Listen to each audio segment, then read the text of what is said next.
Hello, welcome to week 9.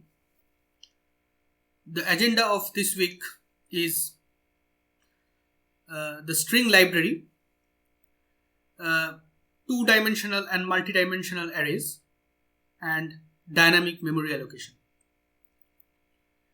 In this video, we'll look at string library and few useful library functions defined there. Here is a brief recap of what strings are. A string is a one-dimensional array of type char. One-dimensional arrays are the only kind of arrays that we have seen so far. By convention, a string in C is terminated by the end of string sentinel null character. So char s within square bracket 21. It can have a variable length string delimited with null, and the maximum length of the string that can be stored is 20 because one position needs to be set aside to store the null character that indicates the end of the string. Here are some examples of string constant. Hello, ABC. Yeah. Note that null is not explicitly written here. When it's represented in a character array, a null character is put right after the last character of the string to indicate the end of the string. So ABC is a character array of size 4. It contains these three characters A, B and C and a null after C.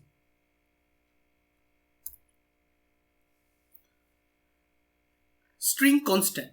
So a string constant is treated as a pointer, and its value is the base address of the string. So we can make a declaration like this: char star p is equal to the string constant ABC, declaration cum initialization. Here a variable of type character pointer is allocated. Then enough memory to store a length 3 strings, that is 4 bytes including the null character, is allocated, and p holds the address of the beginning of this block of memory. So if I call printf on this argument, that is %s p plus 1, then ABC, then space, then BC is printed. This space corresponds to this space in the first argument of printf. This format specifier %s is replaced by the string p. So what is the string p? String p consists of the string of characters starting from the location pointed to by p, which is A, till you see a null character. So this entire string will be printed excluding the null. So you see ABC being printed here. And these percentages will be replaced by the string pointed to by p plus 1. So p is a character pointer. So as per the rules of pointer arithmetic, p plus 1 will point to the next character in this character array, that is B here, and p plus 1 corresponds to the string whose starting element is B, and it continues till the null character. And so in this printf function, BC gets printed.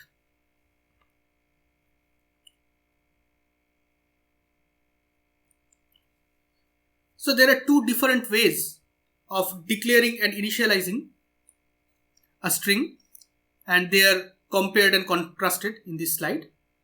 So this is one way: char star p is equal to some string constant ABCDE. This is what we saw in the last slide.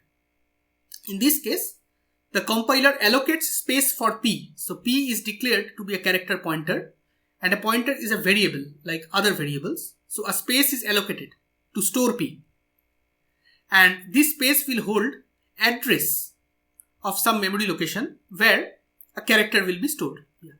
And which address is stored in P? Well, the compiler also allocates memory to store this string character.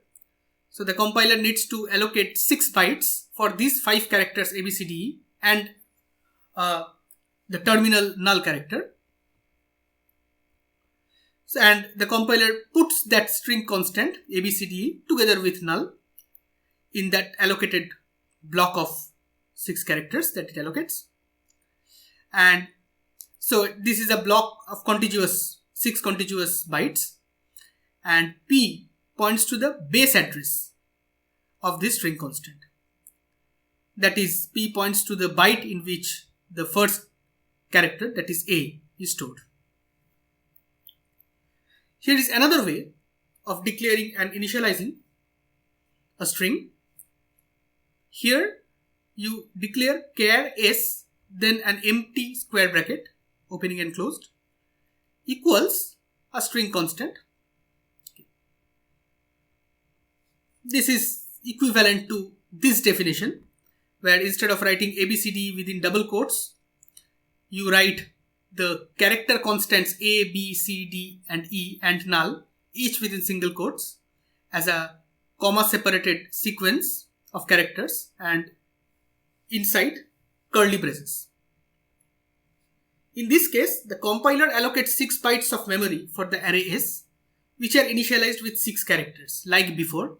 It's only that no additional memory is allocated to store the base address of this string. So there is no storage. Unlike this declaration, there is no storage here that stores the address of the first byte in this block of bytes.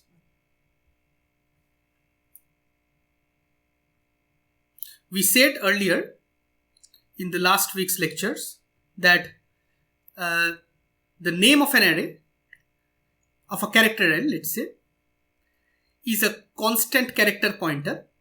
It is interpreted as a constant character pointer when it is, for instance, passed to a function. But unlike a constant character pointer variable, no storage is allocated to it. So in the library, in the string library, C offers various useful functions for string handling. You can write your own C code to do different operations on strings, like finding the length of a string, copying one string to another, appending one string to the end of another, etc. C library provides standard functions for these that you can call, so you do not need to write your own code. Nevertheless, it's a good exercise to write them by yourself for a deeper understanding of their functioning. We will see implementations of several useful string library functions in this video. To use them, that is these functions, you must write #include, then within these angular brackets string.h at the beginning of your program. For instance, after #include stdio.h. These are the string functions that we will see in this video. strlen finds the length of a string. strcat, so string length, as you can see, this is string concatenation. It concatenates one string at the end of another. strcmp, string compare, compares two strings lexicographically. And strcpy, string copy, copies one string to another. Let's now see each one of these one by one, beginning with strlen. strlen, as we said, finds the length of a string, of an input string, and returns it. Yeah. So it takes a null terminated string. So what does it mean to take a string? Well, the string name can be passed. Yeah, and the string name is the pointer to the first byte of the string, we routinely refer to the char pointer that points to a null terminated char array as a string. Okay. And it returns the length of the string, not counting the null character. And here is a implementation of strlen. So its prototype is, its return type is const char star s. So this means that s is a pointer that points to a variable of type constant char. This is so that the function does not alter the content of the array. The function does not need to. It is just supposed to return the length of the array. So this is what you do. You declare an integer variable n, and in this for loop, so you first initialize n to 0, yeah, and then you advance s. As you advance s points to the elements of the string beginning from the first element in succession, and then you increment s and check whether s points to the null character. Yeah. If it does not point to a null character, you enter this loop and increment n. So you will increment n as many times as there are non-null characters in this string. So after you exit this loop, the value of n is exactly equal to the length of the string s, which is what you return.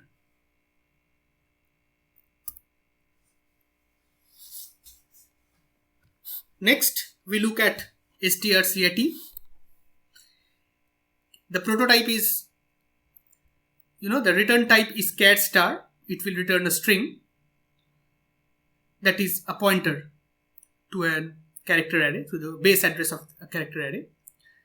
And the first argument, it takes in two arguments. The first is a character pointer, and the second is a pointer to a constant character. And it concatenates the second string to the first. So it needs to alter the first string, but it does not need to alter the second. That is why we have this constant const qualifier in the second argument, but not in the first. So it takes two strings as arguments, concatenates them, and puts the result in S1. And then it returns S1. And programmer must ensure that S1 points to enough space to hold the result. So we'll ensure that, S2 can be added at the end of the string that is already contained in S1, and enough space is available to store the concatenated string. This is an implementation of strcat. You declare a character pointer and assign S1 to it, that is P and S1 now points to the same location, which is the starting byte or starting character of the array S1. Then you advance P as long as P does not point to null. Yeah. After you do this, when you exit this while loop, P points to the null character that marks the end of the string in S1. Yeah. Now, in this while loop, you advance S2 as long as S2 does not point to null, and you copy the character pointed to by S2 to the location pointed to by P, and then you advance both. You keep doing it as long as S2 does not point to null, and when you exit the loop, ST points to null. So you have finished copying the entire string S2,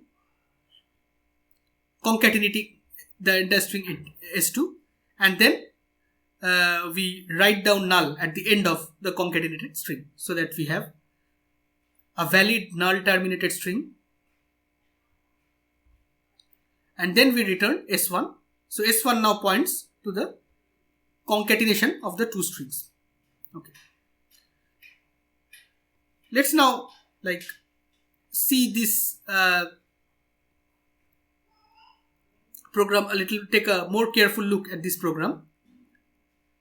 Char star P is equal to S1. So it's a declaration initialization of a pointer character pointer P. Here, one may get the impression that star P is initialized to S1. That is not true. P is being initialized, not star P. It's a declaration of P. P is being declared as a character pointer and P is being initialized to S1. So after this assignment, P and S1 both point to the same memory location. Okay. While star P not equal to null plus P, as long as the value pointed to by P is not null, P is incremented, causing it to point at the next character in the string. When P points to null, the control exits the while statement. Clear enough, I assume. Okay. This is the copy loop. Let's take a close look at this statement. So at the beginning, P points to the null character at the end of string S1. Yeah. So if we go back, here, when we exit this loop, P points to the null character at the end of S1. And then the characters in S2 get copied one after another until the end of S2. Yeah. Now if I look at this, what does this do? Now this post increment operator plus plus has a higher precedence than star. So here the star operator acts on whatever this expression returns, P plus plus. So what does this expression do? It increments P and returns the old value of P. So P is a pointer here. It returns the old address that this P variable contains. Not the address of P, but P itself, the value of P is an address. So it returns that old address and then increments P so that P now points to the next byte. And then star acts on the old address that P points to. Yeah. Okay. So this is how the expression on the left of this assignment operator is evaluated. It is the memory location pointed to by P before it is incremented. How about the right hand side? Well, same. The memory location pointed to by S2 before it is implemented. Yeah. Now, whatever is written in the memory location pointed to by S2 before it is incremented now gets written into the memory location that P points to before it's incremented. And then both these pointers are advanced and this keeps happening till S2 points to null.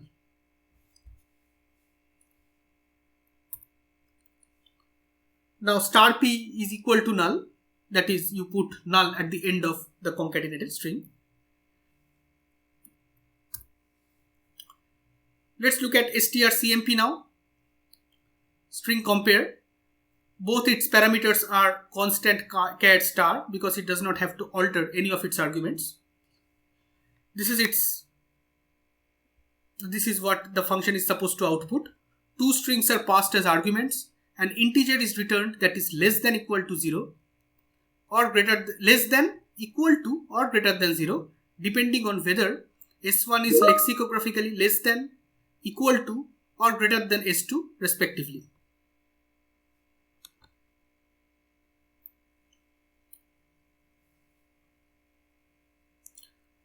Okay.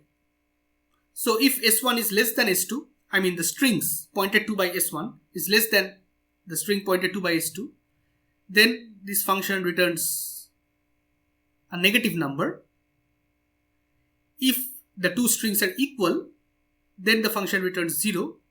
And if the string pointed to by S2 is greater than the string pointed to by S1, then it returns a positive number.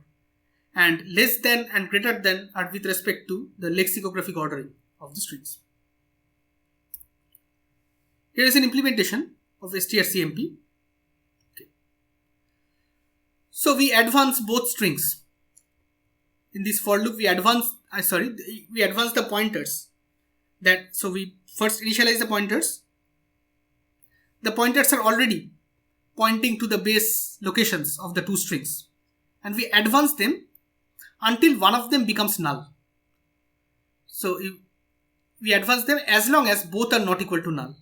Yeah, keep advancing them. Now, if at any moment there is a mismatch, the characters pointed to by S1 and S2, if there is a mismatch, we immediately know that one of the strings is greater. So if star S1 is greater than star S2, then we know that in the first location where the two strings disagree, the character in the string S1 is greater in value than the character in string S2.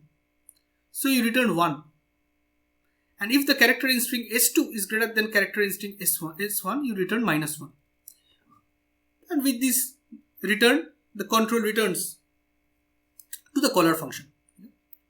Otherwise, you exit the loop when one of the strings becomes null. Yeah. Now, if exactly one string is null and the other is not null, then the string that is not null is greater. So if S1 is not null when you come out of the loop, the location, then you return 1 because S1 is greater than S2. The string pointed to by S1 is greater than the string pointed to by S2. If the character now pointed to by S2 is not null, you return -1 because now the string S1 is less than the string S2. And if none of these if conditions is satisfied, that means both are null. So far we haven't found a mismatch, and then both became null together, which means that the string are equal. So you return 0.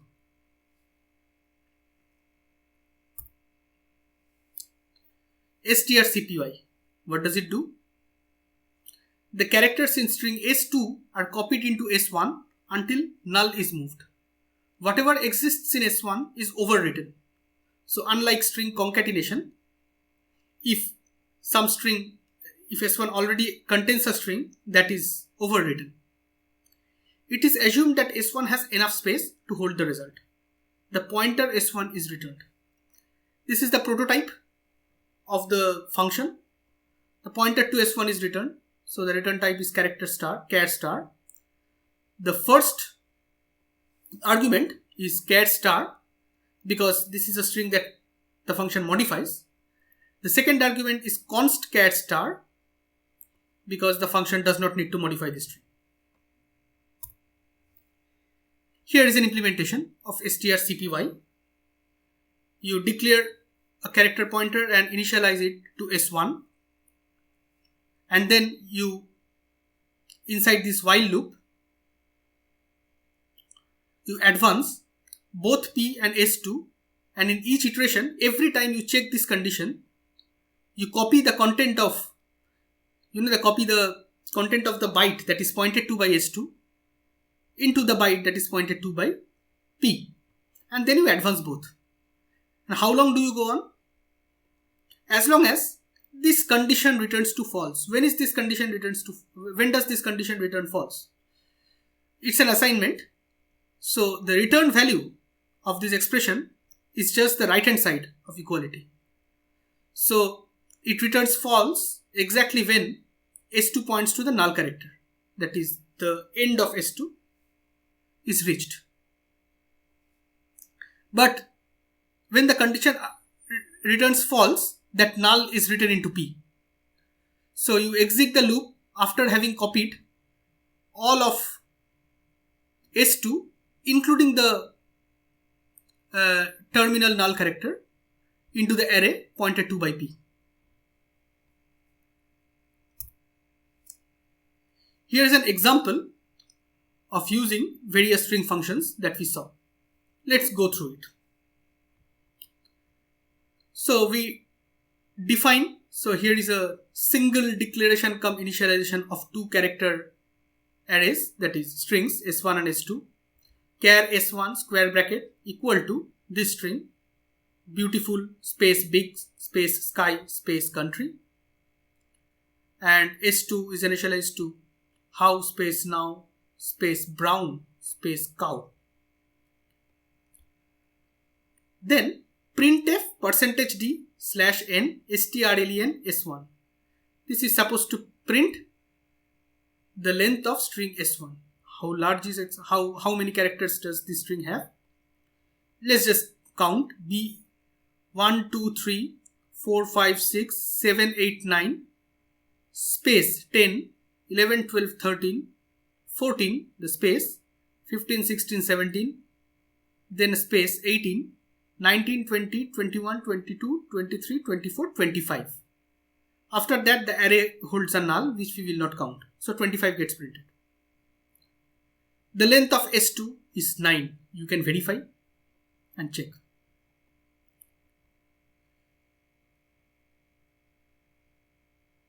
I'm sorry, I made a mistake. Let me correct it. Length of S1 is 25 which gets printed. This printf statement prints length of the string S2 plus 8. What is this string? S2 is a character pointer that points to the first character of this string. Yeah. S2 plus 8 according to the rules of pointer arithmetic points to the eighth character of this string. Eighth character if you count the H as the 0th character. So it points to 1, 2, 3, 4, 5, 6, 7, 8. So it points to B of this brown cow. And what does strlen S2 plus 8 return? It returns the number of non-null characters between B and W including both. So how many are there? B, R, O, W, N, that is 5. Then the space 6, 7, 8, 9, which is what gets printed here. Yeah. Now if we compare strcmp, if we compare S1 and S2, then S1 is clearly less than S2 because the very first characters of the two strings are different and B is smaller than H. So strcmp, the implementation that we saw, returns -1 which gets printed here. Printf %s /n s1 plus 10. Again, s1 plus 10 is the string whose first character is the 11th character of the string of this string. Yeah, 11th means B being the first character. So let's see. 1, 2, 3, 4, 5, 6, 7, 8, 9, 10, 11. So B is the 11th character. And then you print till you see a null. So you print big sky country. strcpy s1 plus 10, s2 plus 8. So what does it do? It copies the string s2 plus 8 which we just saw.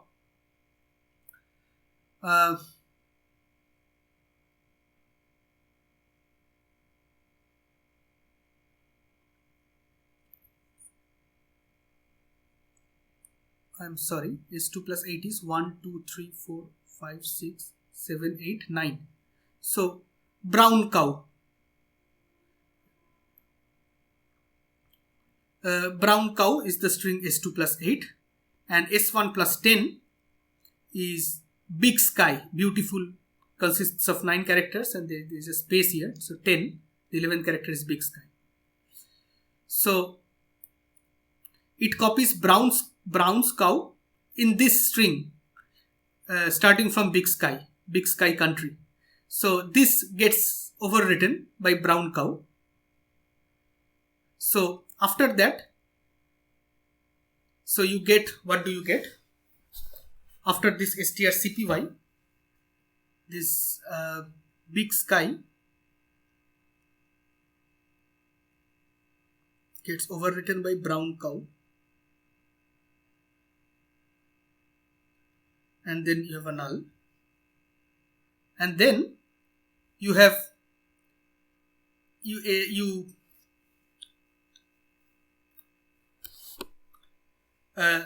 concatenate s1 with the character with the string constant s exclamation.